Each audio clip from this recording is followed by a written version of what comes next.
baseball and a soccer tournament, just to start getting more interest in activities. And I know some towns or cities are starting with tournaments pretty soon, or have already started.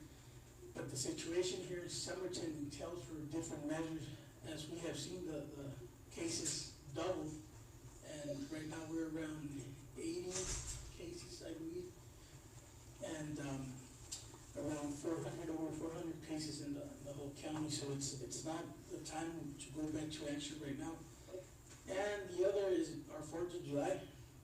It also was moved to a June 2nd agenda. As we see in other parts of the state, most towns are going to fireworks only, and about 40 or 50% are canceling their 4th of July event. And some of them are doing a drive-in movie night type of event with the fireworks. So that's also, we're focusing on maintenance right now, trying to take care of the fields, level the fields, line them up, the edges, so they're ready to go when we have some more activities. And we're looking at possible bigger projects for a skate park towards the south. We're quoting some amenities and the slab, and trying to start some nice projects for the next fiscal year. If I can remind the commissioners on the phone to mute, we're getting a lot of feedback.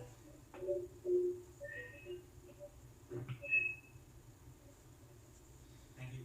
Yes, and I was mentioning the skate park amenity, that's a possible CAP for next year, and also focusing on getting more quotes for the Joe Munoz basketball court. Yeah, I'm gonna see. That's 2 bigger projects that we're hoping to deliver for next fiscal year.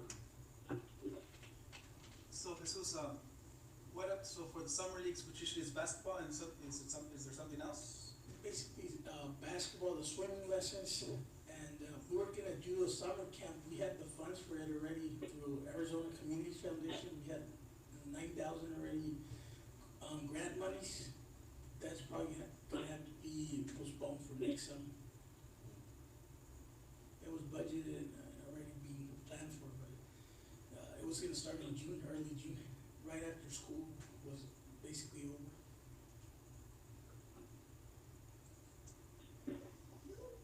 Are we planning to have any other like at-home activities that the city's gonna highlight in lieu of not having summer activities that would normally be taking place on? Yeah, that's also something that we've been doing. We did a virtual talent show. Actually, the winners were announced on our Facebook and SOMERTON Parks and Rec on Monday, May 18th, and we started handling the prizes today. We had some nice prizes for the winners. We're helping promote the local businesses to buy local, some vouchers to buy here in the local businesses as they continue to reopen. And we gave out some prizes also on the side. We're looking into a virtual soccer tournament also.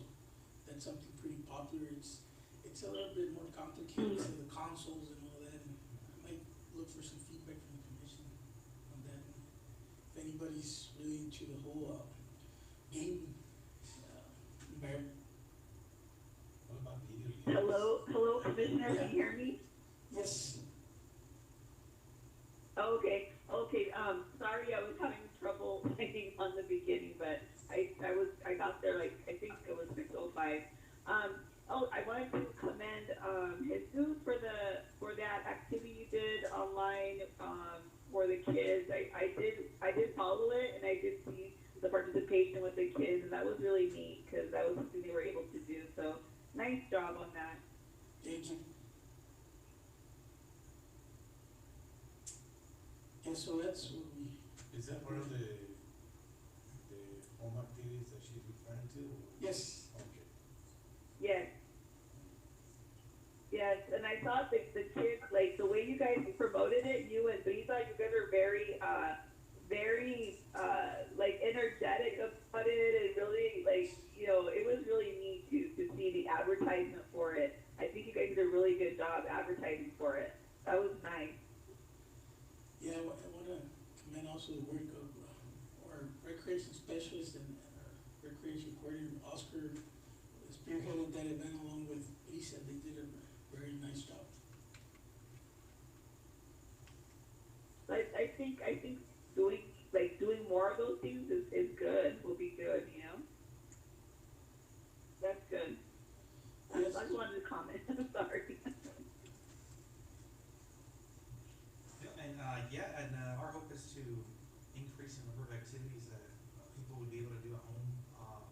I think one of the items that we should probably highlight as part of Parks and Rec would be our pathways and in biking.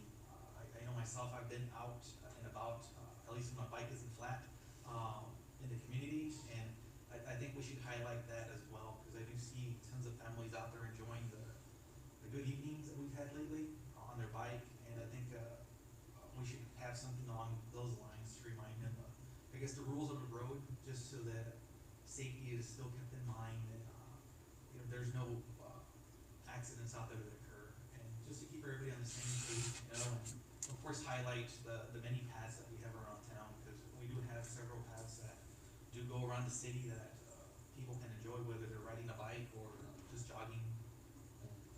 Oh, that's why, now that you along with that, actually being walking on the south retention basin, the one that has a walk path, walking path on that. And my grandma used to, call me, like, if you take the dog, make sure that you clean after your dog. And I noticed that there is no trash cans available in that south, there's a retention basin on the south, the last one over there.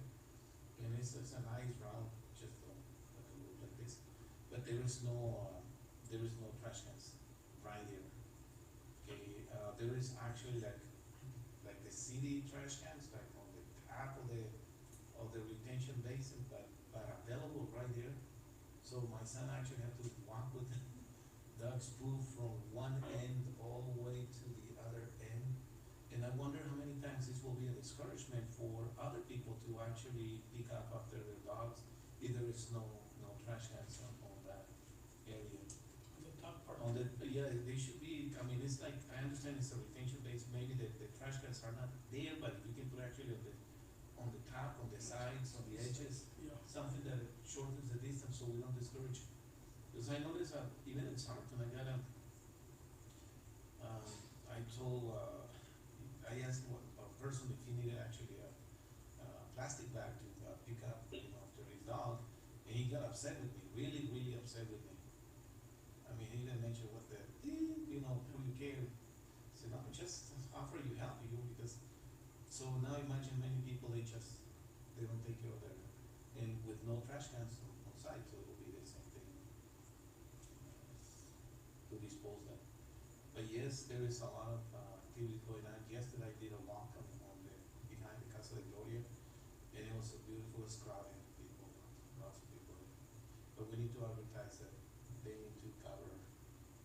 A lot of people are not taking this seriously. It's just, and the numbers are increasing. What would you say is the top walking path here in Somerton? Casa de Gloria site or? Casa de Gloria has actually trash cans. Okay, it has. Yeah. But the one that is actually on the very, very south, with the new, okay, if you go actually Union, okay, Union runs north-south, okay, you cross from the main, and then keeps going. Then there is an agricultural field there, and then there is houses. And right there's a big, actually, retention basin that actually has a walk path, okay, that's a recreation, but there is no trash cans there. That's the one that I like to attend because it's the closest to my house. Joe Munoz is sometimes too many people there, I don't like to take them, but it needs to have some. So retention is, I think it's in the Estrellas, the big rotation. The one that is, Estrellas, right? but there's, Las Estrellas isn't it, the one that, no, Las Estrellas also doesn't have a retention, it's a retention also, but it doesn't have trash cans either. There is a straight, actually, that one runs from east to west, isn't it? It's a Or big, west? Yeah, it's a big, just like this, straight, that connects to the walk path that goes behind Casa de Gloria. but that's not a retention basin, I'm talking, I thought you mentioned retention basin. So, then there is two, there's the one that actually runs from the La Tierra del Sol, that little walk path right there behind the there is no trash cans. Okay, and then the one that is actually on the south side of the city, there is no trash cans also on that area. So we'll take a look, those, see how we're doing. And, kind of going back to the question, I think the paths that are really used a lot is the east side path that runs from Casa de Gloria all the way down to, Lucas County 17. And then the one that runs parallel to, Cesar Chavez. I guess I'll make a note of that path though, that the lighting from, Rollo Estates all the way down to where it ends is, I believe having issues. The past couple of times I've ridden through there, the lights have been off, so it's not lighting up the path, so that may be an item to explore as well. I guess in all it just circles back to, or boils down to, adding it to that maintenance schedule, because I know Public Works maintains, some of the paths, if not all, so it's a little bit more attention needs to be paid for those areas. Sticking to the path, in the past, I suggested that we name these paths, but then they told us that they're not ours, or that they already have a name. I would like to see, like, what's their name, so we don't have to say Casa de Gloria, because that's not Casa de Gloria anymore. It would be nice if they have names, Jesus. Maybe you can find out a little bit more, like, what's the process that we can name these paths?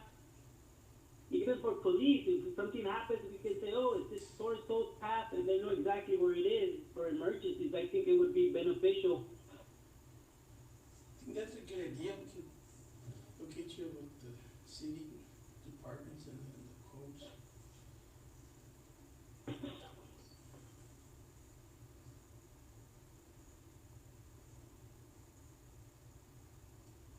Any additional feedback or comments regarding the recreation update from our commissioners?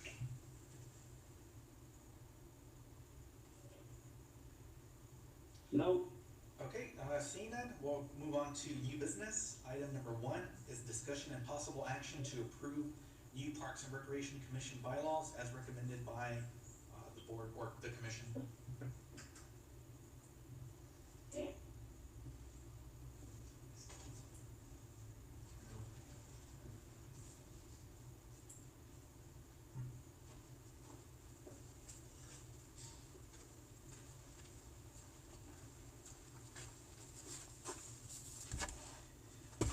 So good evening, commission members. Yes, I did have to switch out and become a presenter. So item number 1, we've had discussions these past few months regarding our bylaws. I know there was a city ordinance that did kind of briefly discuss them in conjunction with the feedback from the commission and Parks and Rec director and legal. We've come down to a final version that was sent out for review earlier in the week. So at this point in time, it'll be up for a vote, open for a vote. And I just want to say that what this document does, it is identifying the commission's role within the community. I mean, in the past few months, our presence within the community has increased, and our name is being recognized as far as giving back to the community and engaging our community base.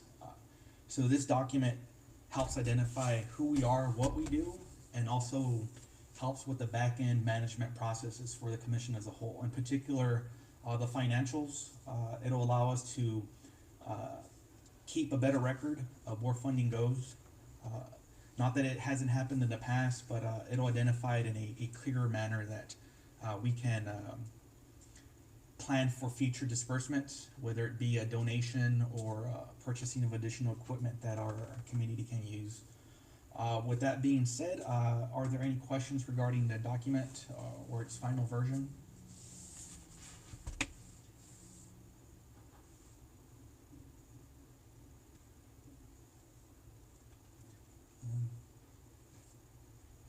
Okay, No, just nice job, Jesus, nice job, that's all.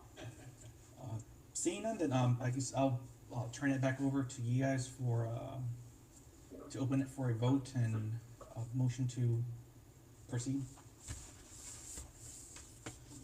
Once again, make a motion to amend our bylaws, for commission. I will second the motion to set the bylaws as we adopted them in the past and make those changes.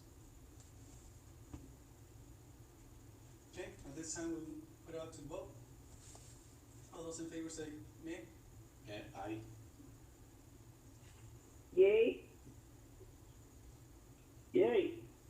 okay, Yay. And those opposed say nay. So amendment to our bylaws, carries. Okay, thank you, Vice Chair Saswata and commission members. So we'll go ahead and get this posted on our website as well. So it becomes official across the board, and a signed copy will be provided to Parks and Rec Director for filing with the city clerk and basically dotting our i's and crossing our t's. Thank you.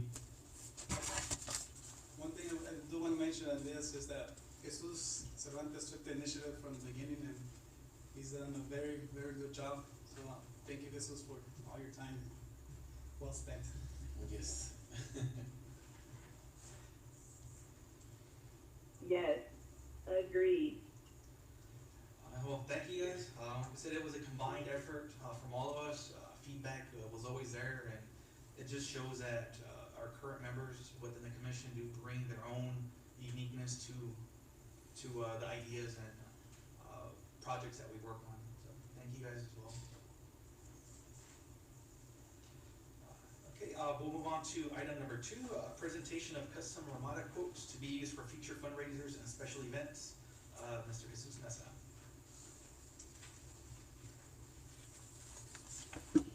Good evening, Commission members. This is Mesa, Parks Recreation Director.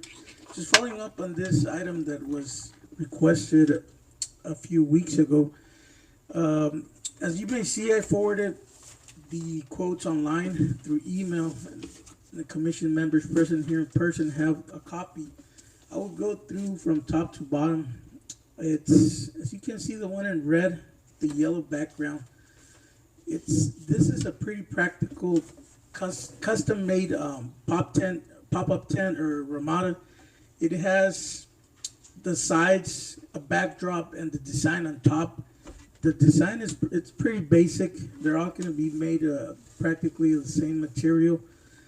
The ones in this range, it has a total amount of $489.16.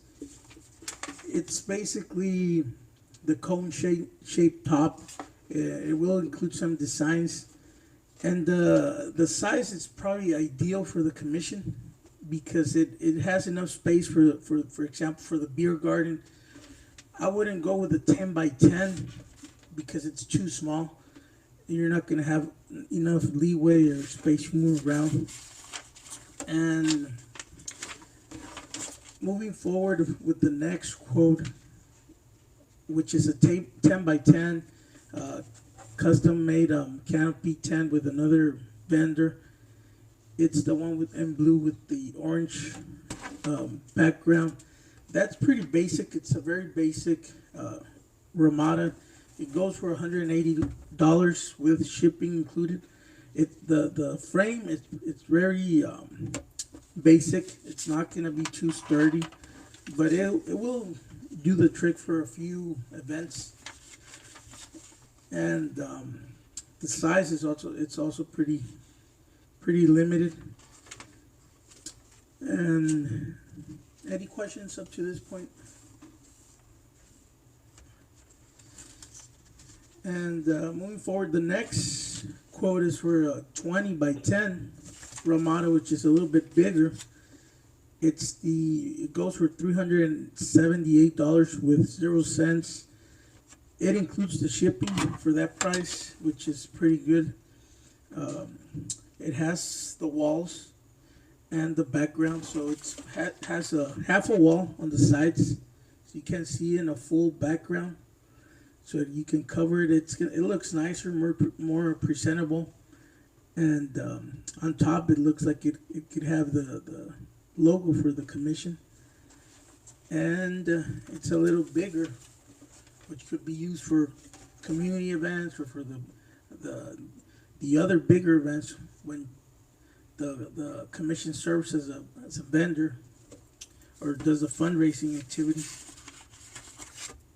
And the final one, it's another one more basic, a 10 by 10 with the Look Our Way vendor.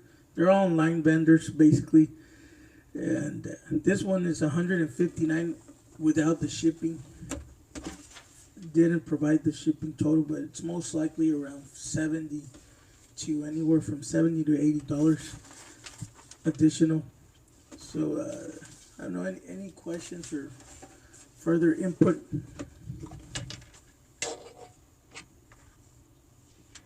Jesus, any of those are like commercial grade? None of these are commercial grade, but they're basically more they're basic custom Ramadas basically. The ones that I can see that are more commercial grade range anywhere from 1,000 to 1,500. Yeah, but this one's, I mean, they're more basic, but they're pretty decent quality up to mid-range. As I mentioned, I mean, the 10 by 20 is bigger. It will take a lot of space, and but it does look nice. The 10 by 15 it's a good option. And that's what I was looking at. This was that. Well, the 10 by 20 is $378. Yeah. And the 10 by 15 is almost $100 as well. But I guess I was just wondering if the very first one, is that a little bit tougher, or it's just what it is? It's basically because of the shipping. That one doesn't include the shipping, and then they do $100, $109 for the shipping and handling, and the other one's for free. So that makes up the difference. And I mean, we could look into a more sturdy Ramada if that's something that the commission desires. It will take some more funding, but it might be a better investment. But it's not going to be used every day. I mean, as long as there's not a strong wind or something like that, nothing should happen if it's well taken care of for at least Yeah, while. that's what I was thinking. We're only going to use it a few times, and I buy those Walmart ones, and I take them like 3 or 4 times to the Gulf, and they last for years. I was just asking. Yep. And well, I lean more towards the 10 by 20, just because you can always get, if something breaks on it, we can always get 2 from Walmart and just put the tarp on top of those. Yes. Yeah. Essentially, we'll still have the tarps. And the 10 by 15 is kind of tougher to get something that size. Yeah. That's a good point. I mean, And then the price. yeah, the commission does have some budget available right now, 2,500, and we did budget the same for next fiscal year, so we have that leeway. Because I know the commission it's improving and it's fundraising, it's incrementing, so we want to budget enough just in case for next year. We're considering the next bigger events, hopefully, that we can do. So the commission should be fine with in terms of fundraising. And that's a projective number, of course. It's like basically like a savings account. If the commission fundraises for it, it's going to be available.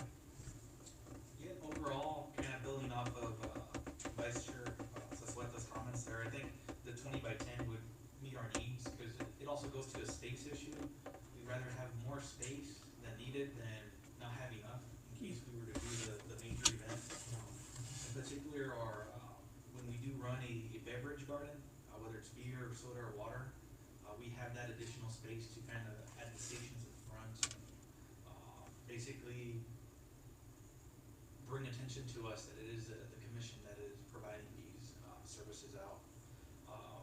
But that's my comment on it. If if anything, I'd probably lean more towards the 20 by 10 tent. Well, Yeah, I agree with you, Jesus. Mhm. Last time that we were actually regarding the it was, you know, the senior centers, I mean, next to us and whatever, but the space was approximately, I think around 18, 20 feet. And we would fit perfectly there, so it was just one big one. Yeah, It and was great.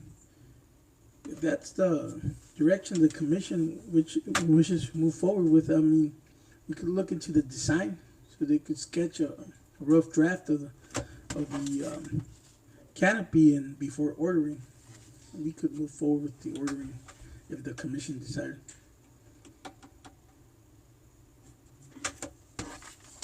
Do you need a direction for this, or? Yes, if that's something that commission wants to move forward with, I mean,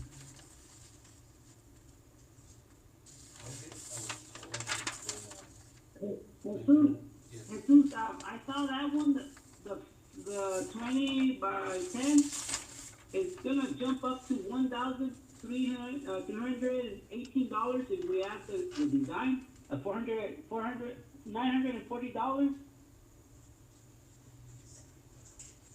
He's looking at mine. Where are you getting those numbers? I clicked on it and it says add graphic and it says it's $940, so it comes out to $1,318. Oh, so yeah, so the price is gonna increment with some of the design work, so what we can do is just look at a budget, see what we wanna go for, and just try to get a 10 by 20 in that range.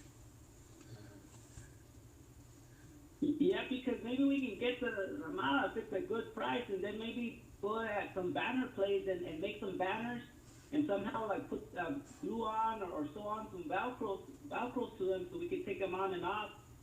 I don't know if that'll be cheaper than the $940 that they're charging to add the graphic. Yeah, I think that would be a lot more cost effective. Or yeah, that's also an option. I mean, we could also buy the Ramada and just could be something that commission could work on, maybe on the side, and just take it to a shop. They might print it out, and it's gonna be a lot more economic. we'll make it an art project. Yeah, That'll be great. and they could do the skirts. I mean, they can do the skirts and the background also, the dimensions.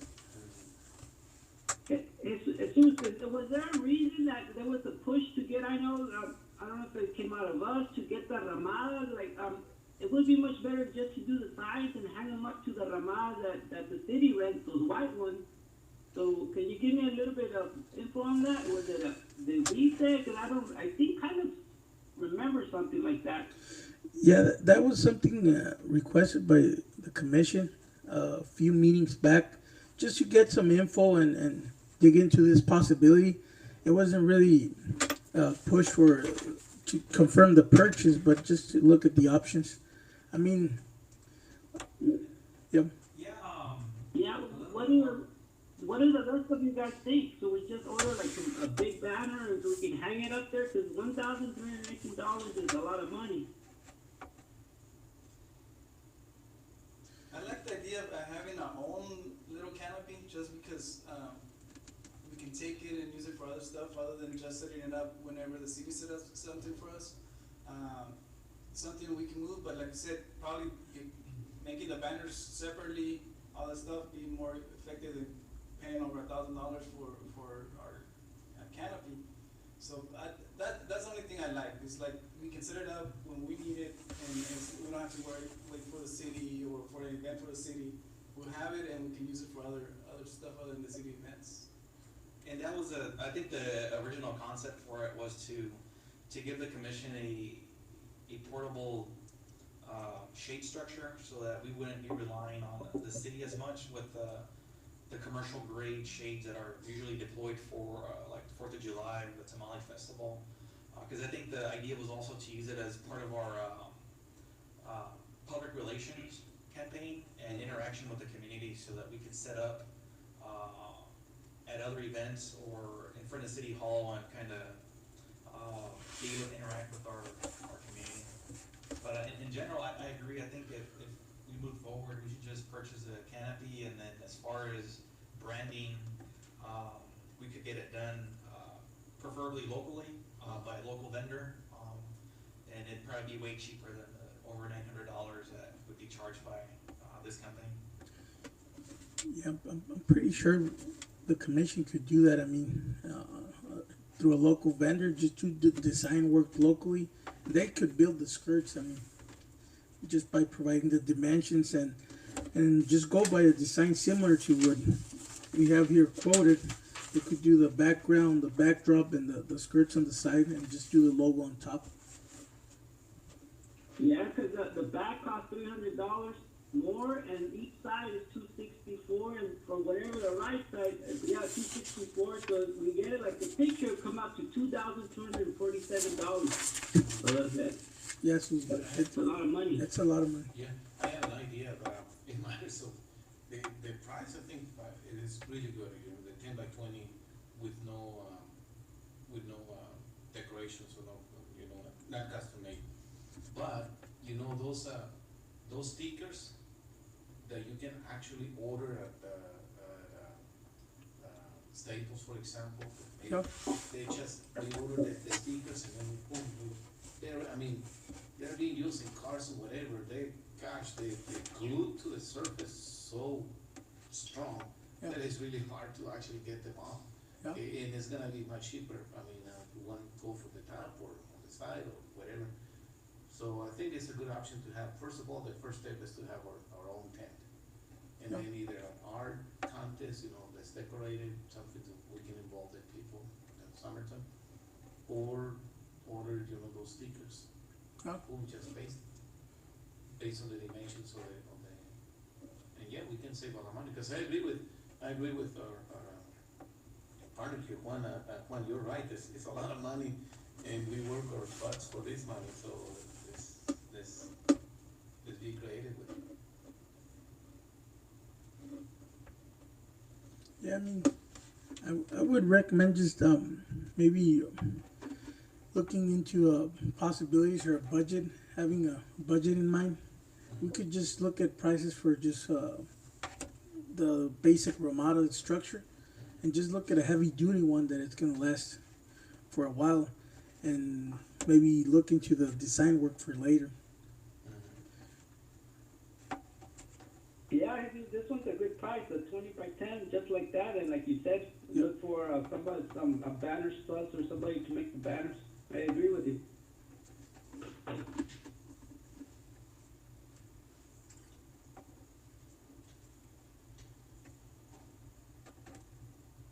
The 378, did that exclude the shipping? That one includes the shipping.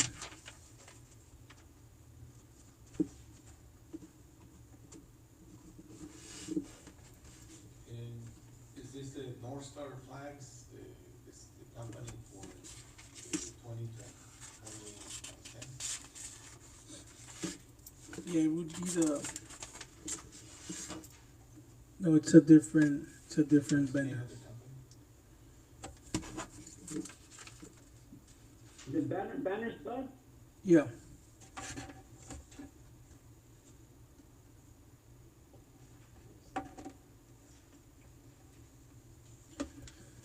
The quote on paper doesn't show the name, but we do have it available online through the email. Yeah. The 20 by 10 is banner buzz. Yeah.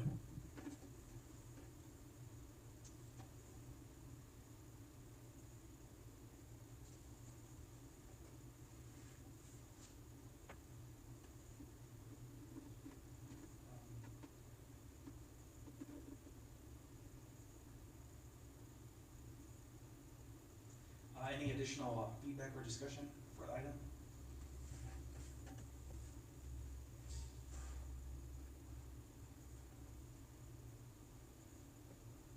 Okay, does anybody want to make a motion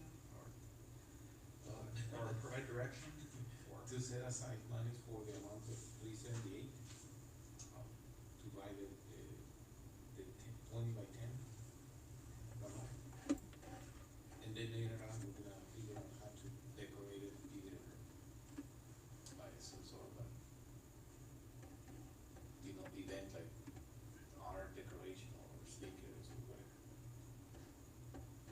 as it stands, or you want me to make more specific, motion? No, that's fine with me, as long as we have direction and a tentative budget for it. Do we have a second for, the purchase of the custom canopy tent, 20 by 10 for the amount of $378, just for the basic unit, excluding any logoing and additional panels? I'll second that motion. Okay, having a second, all those in, we'll open for a vote, all those in favor signify with an aye. Aye. Aye. Aye. All opposed, signify with an nay. Okay, ayes have it, motion carries.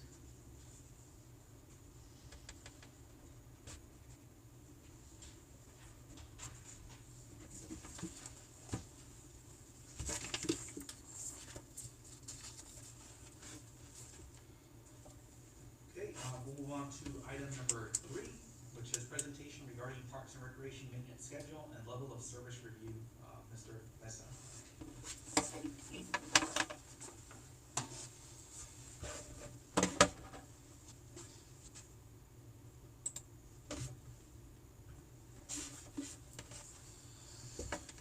Good evening, Commission.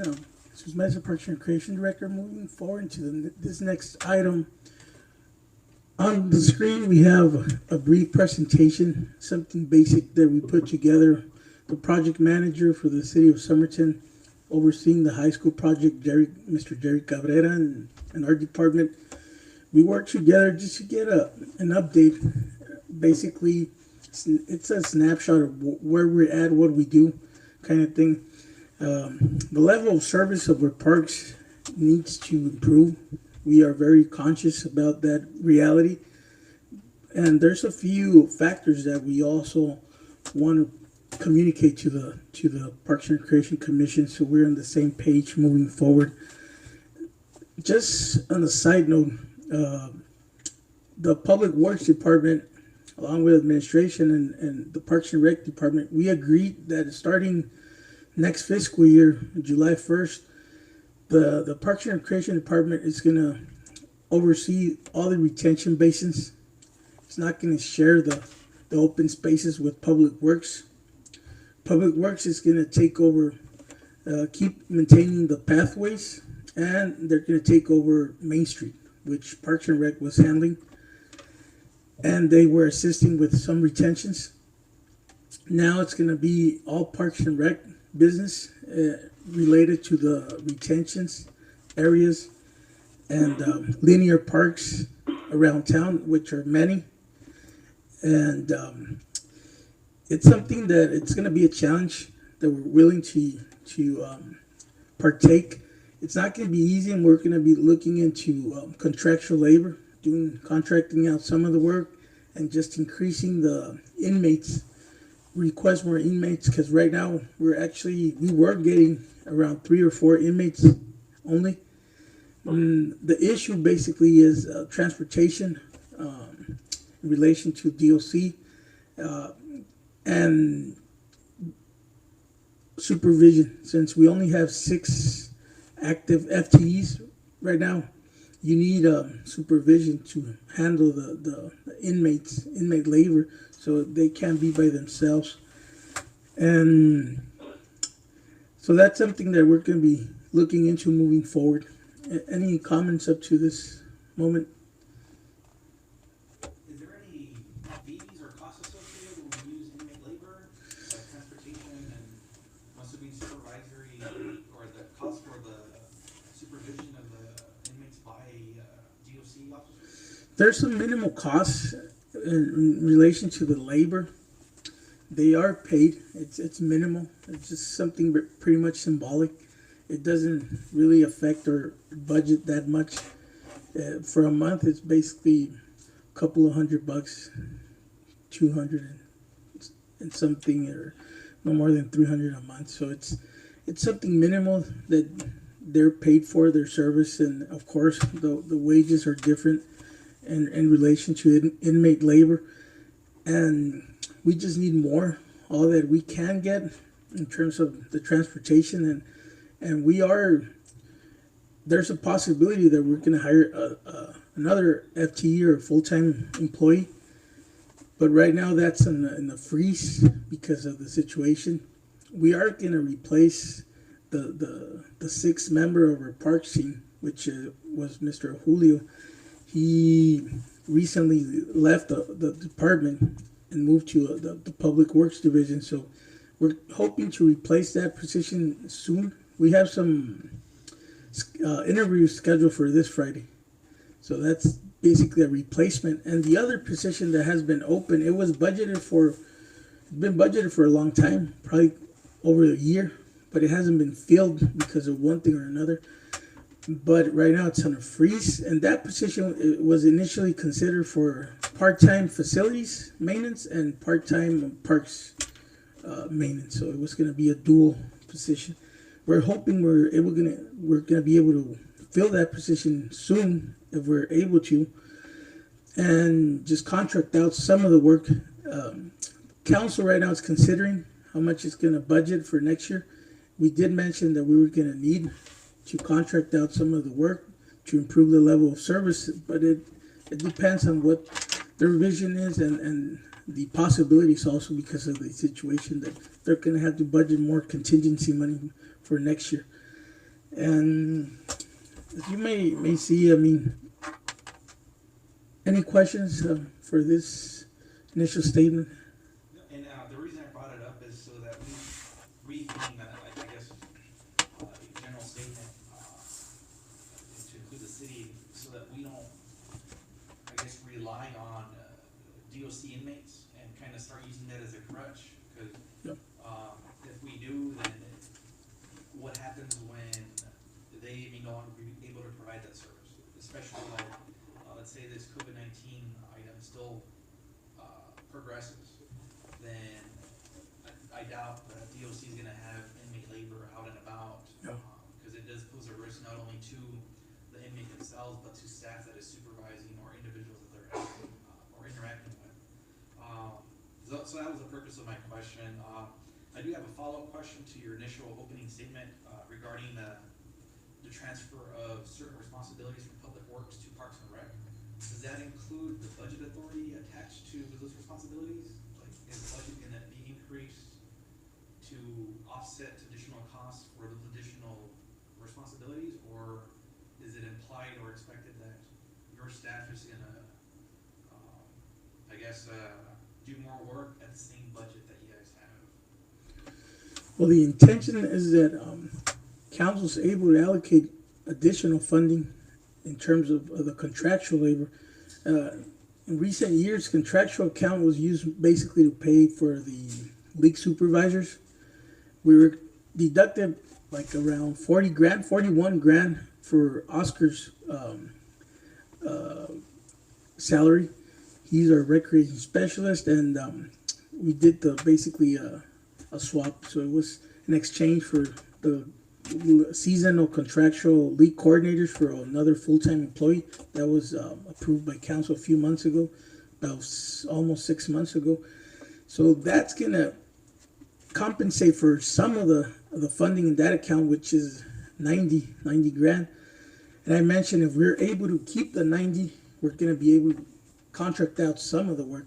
And if we're able to get an additional amount, that's even better, because we looked into a quote with JSA, which is one of the more popular landscaping companies in the county. They're based out of Yuma. They gave us a quote last year for 90 grand for the whole year, and they were going to oversee just a few retentions. It was not going to be all the retentions. So we take into account all the other retentions. Of course, that number is going to increase. So 30 or 40 grand are not going to take us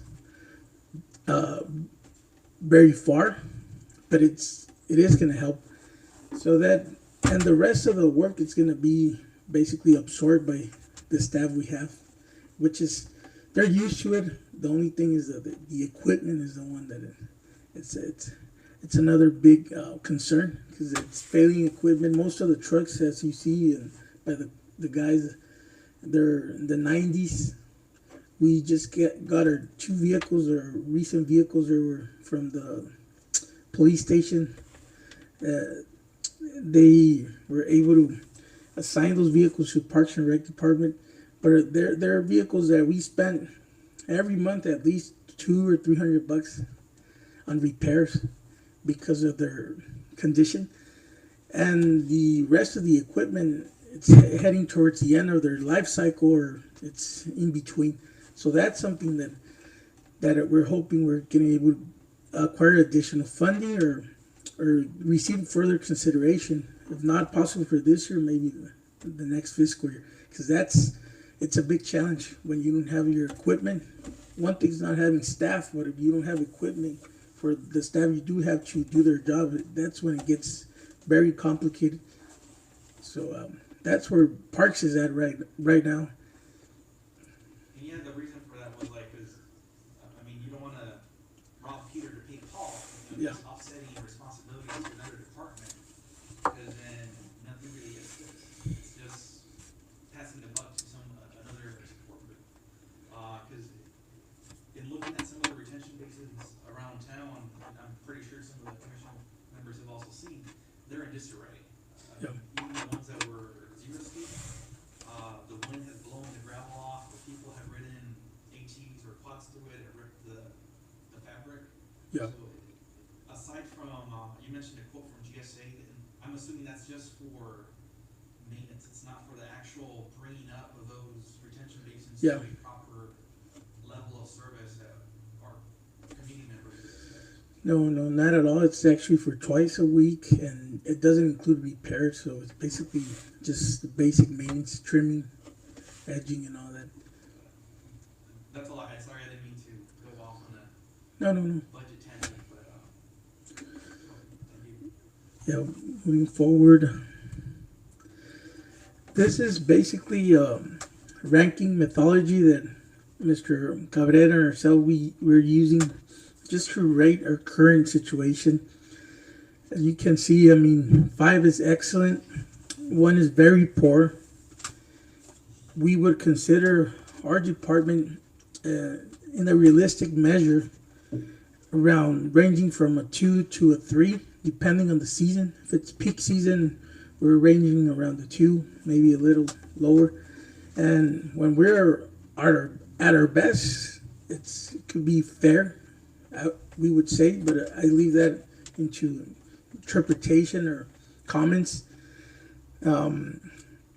As I mentioned, we only have 6 FTEs currently, which the full-time employees. They maintain a total of 71 acres of green areas or open spaces, which totals around, it's 11.83 acres per employee. And the national standard on the higher end is 9.8, and that's the national standard as mentioned by the NRPA, which is the National Recreation and Parks Association. They did a yearly survey, and we're also on the lower end of the budgeting purposes. In terms of budget, we're in the lower quartile, and that's basically also taking into account the equipment, the lack of equipment. So I don't know, anybody has some questions regarding basically the acreage and the level of service or rating system. I have a suggestion. I see a lot of like retention beds, especially in Garvin over here by the walking path, Plaza de Gloria. It's grass, and I don't see the point of having so much grass where kids can't play there. It has a sidewalk in the middle. Maybe considering changing some of these places and changing it from grass to gravel or rocks or something like that. I don't minimize the water cost. I don't minimize a lot of expenses.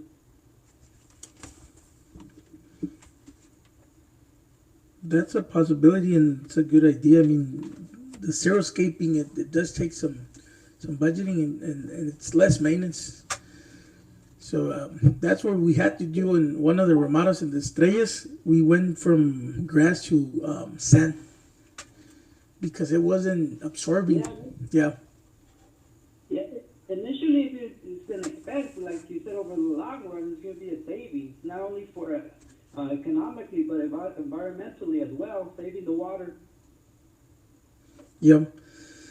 Yeah, I mean, there's some spaces where you really can't do any recreational activity or most of them have a big enough space for recreational activity, like Bingham, the linear park, or it's a retention, but it looks like a linear park. It has a lot of space.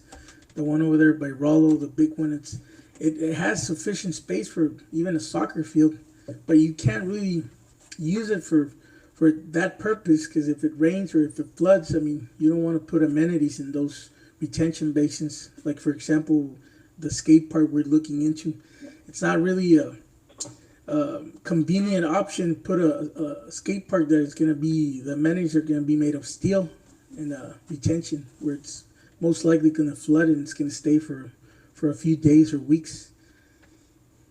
So any other questions regarding the ranking? And the factors are basically impacting the department the most right now. Piggybacking on Duran's comment, I think if maybe we can assign certain rotation bases to where they can be used for practices. It could be a soccer, it could be football practice, even softball practice. Maybe focus on those getting to a certain standard to where they can be used for practice. Because I know once baseball, soccer comes around, we're struggling. We're struggling to have places for our teams to practice on. So, like Juan was saying, that rotation base in there, I mean, it takes time to cut the grass right there, and it can't be used for anything else. I don't know, and that's, we need the space. I mean, we need the green area, we need the grass area to have adequate area for practices, but maybe we can eliminate some of the other ones that we can't really use for anything other than to look at. Yeah, I mean, TDS is one of those that it's going to take some funding. Even the soccer league that they had to step out, the Tower League, that's some of it was one of the ideas they had in mind to condition that area to accommodate it for activity, but it takes the leveling and the irrigation system that it's going to have to put in place, and it's going to be it's going to take some funding basically. And the thing with TDS is that it's flood irrigated, so every time it's irrigated, it's not going to be able to accommodate for any activities for a few days or even a week. But I mean, it is a good site, and it has the walking path, and it's in a pretty popular area. It's a large area. So any further questions on the ranking and the factors? I think overall, yeah, our parks do fall within the 2 to 3 ranking. I mean, it's unfortunate that I mean, some of our flagship parks, which is Munoz, Council Park, and of course JCC, sometimes fall in disarray. And I think it goes back to the point that we made in the past. I mean, we are talking about building that new recreation sports complex just west of us here, but if we can't maintain our current major parks to the level that our citizens can enjoy, then what's going to happen with that other facility? Are our flagship parks going to become more decrepit than they are right now, just to focus on one central park? Or is it also going to fall into disarray and we'll end up with a giant open space with grass that's dying or trees, vegetation that's just horrible looking? And to comment on Commissioner Durant's statement there, I think there are certain areas in town that would cut water usage so that we could focus on other facilities as far as irrigation is concerned, that we could turn into xeriscapes, desert landscaping. Yeah. We keep using the park next to Casa de Gloria or the retention basins as an example, and that is a good example of, is it a green space? Yes, but is it being used to its full potential? No. I mean, you gotta offset the pros and cons of having something like that. I think it would probably be rather useful to just turn it into a additional portion of the walking path or something like that, than just having it there. And, but I just wanted to say that our rankings are on par with being a 2 or 3, ranging from fair to poor. But of course, it's of no fault to staff or anything like that, because I do see them out and about trying to do their best to maintain facilities. Once again, funding is always an issue, and so is equipment that is end of life or has been end of life for several years. Yeah, and I want to mention that the intention is to improve the level of service. We have to look at options. I mean, the budget's not going to increase for next year. It's most likely going to go down. And so, for example, improvement districts, they do pay their additional fees for being a district, and we're going to try to look into those numbers. We're going to start doing a time study basically through our system that we have, the iWorks, and just do that relation and that time study, see how much time we're actually spending at each retention, so that each district is paying for what they're getting back in return, basically. And that way we're able to allocate the funding for those districts and be able to contract out some of the work, so that people are going to be paying for their district, but they're going to be receiving a better level of service in contrast to what we are able to provide them. Because right now they're getting what we're basically able to do, not what they're paying for or what they deserve. And we're very aware of that the people deserve a lot more and have more accommodating spaces, basically. Actually, that idea, Mr. Mesa, was actually brought to the council like she's 14, 15 years ago, and the number one closest to that idea were the developers, because they were saying that we're gonna be passing those costs to the owners, so the ones who are buying the properties and all that stuff. Like here you are bringing the same idea. We discussed this actually, because I mean, with the studies came, we had to approve that, and also retentions, and it's gonna take care of that.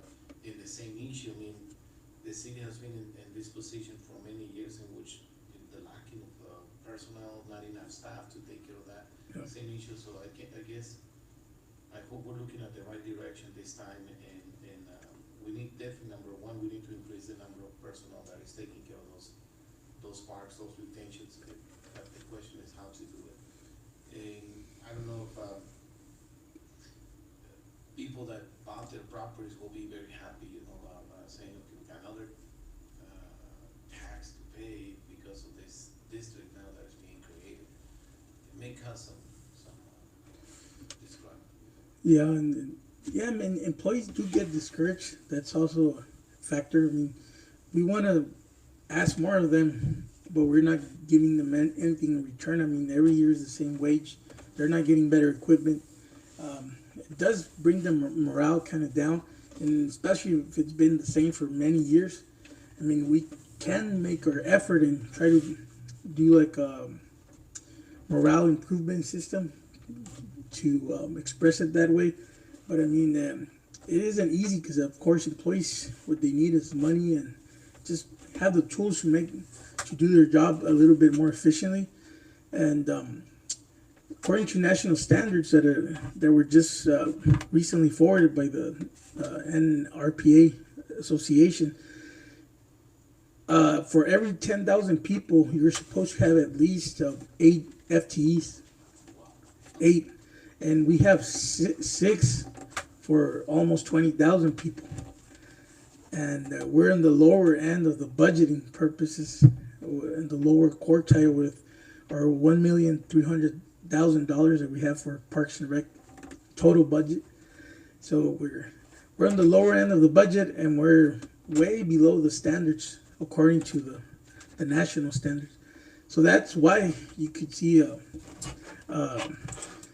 disadvantage on the level of service, or a lower ranking, basically. I just want to bring that to the commission and be frank and let you know where we're at, and our intention, of course, moving forward into next budgeting or next fiscal year. No, hearing what you're saying, I make sure that you provide a message to the Parks and Rec staff that they can throw the parks.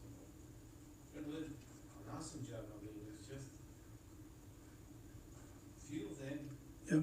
doing so much. Because, yeah, I'm actually living across the park, you know that. I mean, and I see those guys going fast and I mean, they work the ball, the ball out. I mean, Yeah. and yes, definitely they'll be happy campers if there is no staff to, you know, supporting them. It's like, just the way I see myself is, you know, can I do a good job having 40 students? Can I do a better job if I only take care of 20? So it makes a lot of sense what you're trying to replace. Yeah, and parks staff, I mean, they deserve the consideration because they don't only do parks work, they do get into the facilities work, and we don't have facility staff.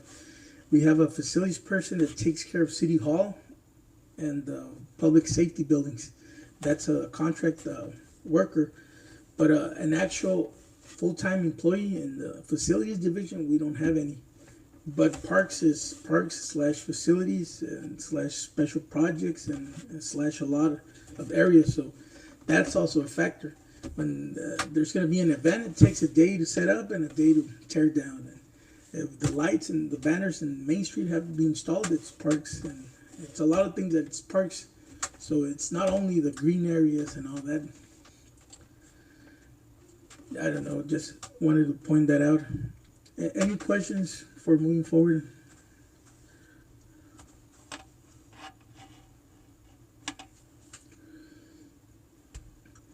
This is, you can't really see it. I mean, I will forward the full presentation just so you have it. It's basically an allocation of our current level of service.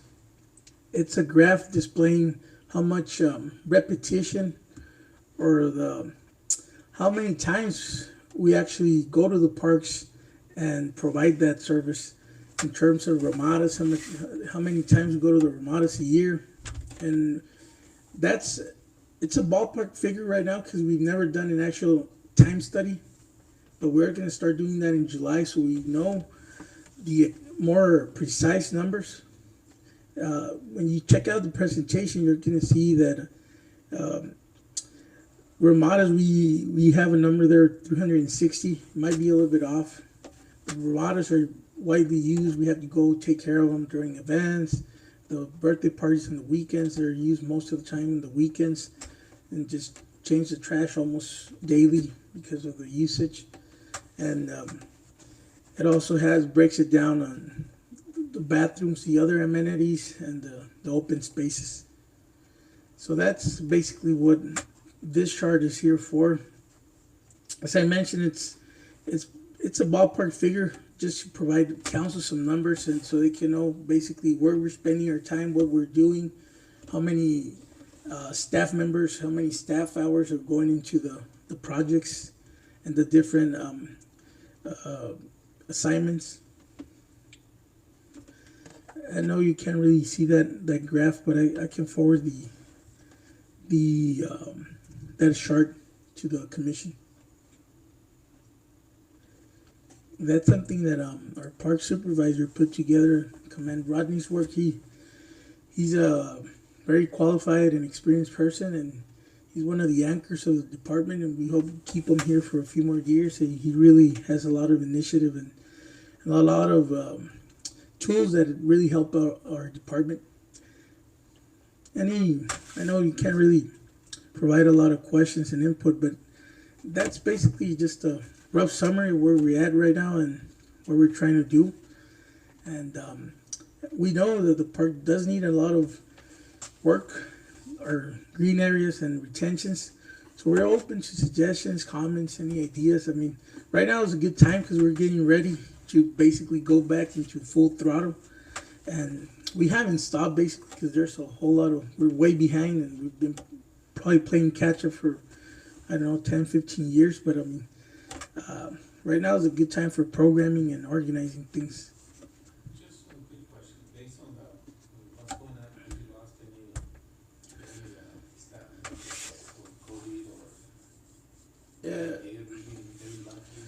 We've been lucky. I mean, thankfully, we haven't lost any staff or that they had to take more time off or for a long period of time. We did lose a member, unfortunately, of the senior center. He passed away this weekend.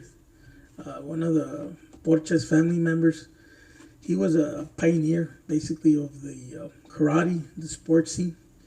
He was around 70 years old, and he passed away. And thankfully, it wasn't one of the members that we used to deliver. We're delivering food because the senior center's home delivering meals twice a week, 5 meals per week for 75 members. He was one of the ones that didn't request the meals, so that was a good note on that.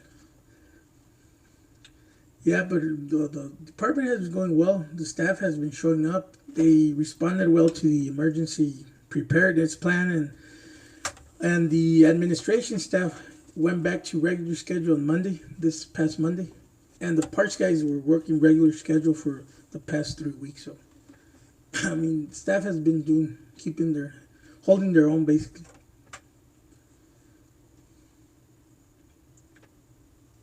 I just wanna say thank you for keeping our parks operational and working. The lake, for example, I mean, the little swamp we have there, they're showing us. Yeah. It's incredible how they came, they actually, they started throwing water into the swamp, because a lot of, plants were growing into it, and then the following day was like very neat, well done, quickly.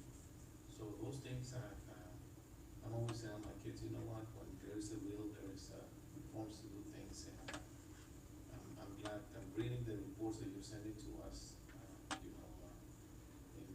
how your staff is responding to the situation, and I think it's very lovely what they're actually doing, being part of it. I mean, I think they're afraid, but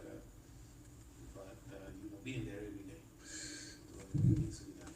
Yeah, even the senior center they jumped up to the home delivery program, which it's not a home delivery site, but because of the situation that we chose to go that route and just provide that service for the clients. But we weren't a home delivery site.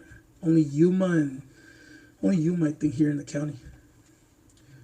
And San Luis has been closed, and Yuma was already doing it before, so that was a change and an adjustment for the senior center. And just so everybody knows that JCC, their irrigation is based out of a well. The well went out with the mortar and the pump, so that project is probably going to be around the 5,000 range, and we're quoting it right now. And so that's one of the bigger hits on our department as of late, but we had to replace it. I mean, we have some budget available in other accounts, and it's a must. We just have to go through the process. So if you see JCC and that it looks a little bit dry, it's because we don't have any irrigation on it right now. So any further comments or input on the presentation for level of service?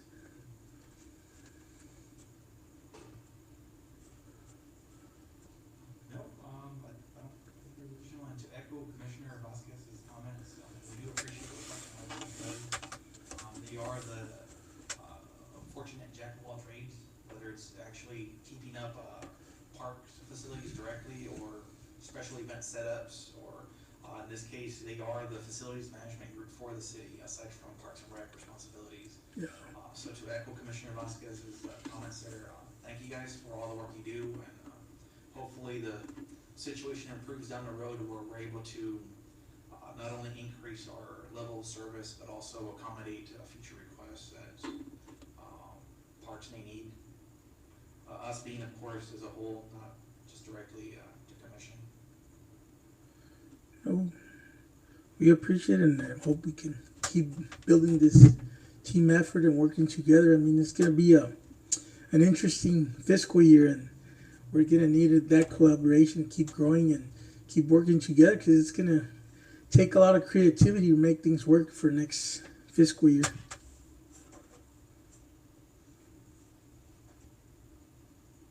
Thank you. Thank you, sis.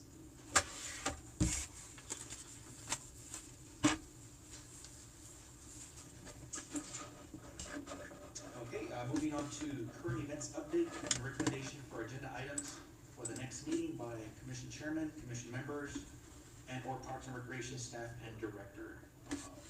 We'll start with Vice Chair Sasota. Yes, I would like to see, maybe put an agenda, this was, to see, do we have tentative date to open fields, for the public? I know that our needs might be a little bit after that, but, have we have any dates for that? And also maybe our recreation from our summer leagues, see where we stand at, are we gonna do away with them, or just maybe postpone them a little bit more?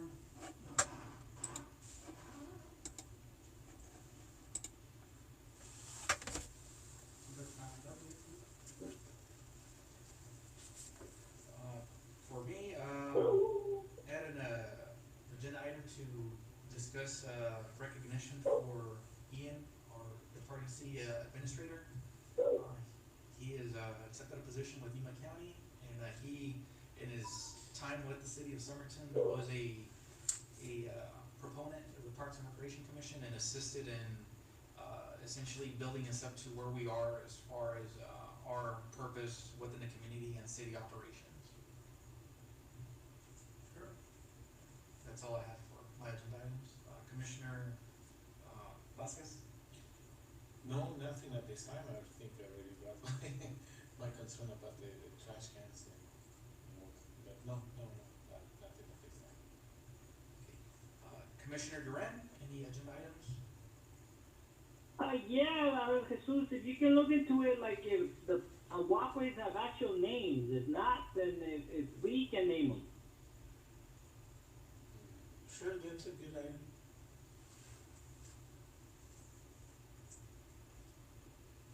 Okay, Commissioner Israel, any agenda items?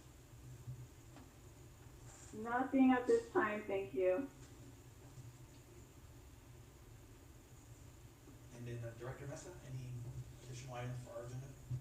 No items at the moment, I mean, piggyback pretty much in the opening update for the activities and facilities, that's gonna be the big one. Okay, with no additional items or for discussion, I now adjourn the meeting for the Parks and Recreation Commission at 7:19 PM. All right, guys, thank you. Thank you, good night.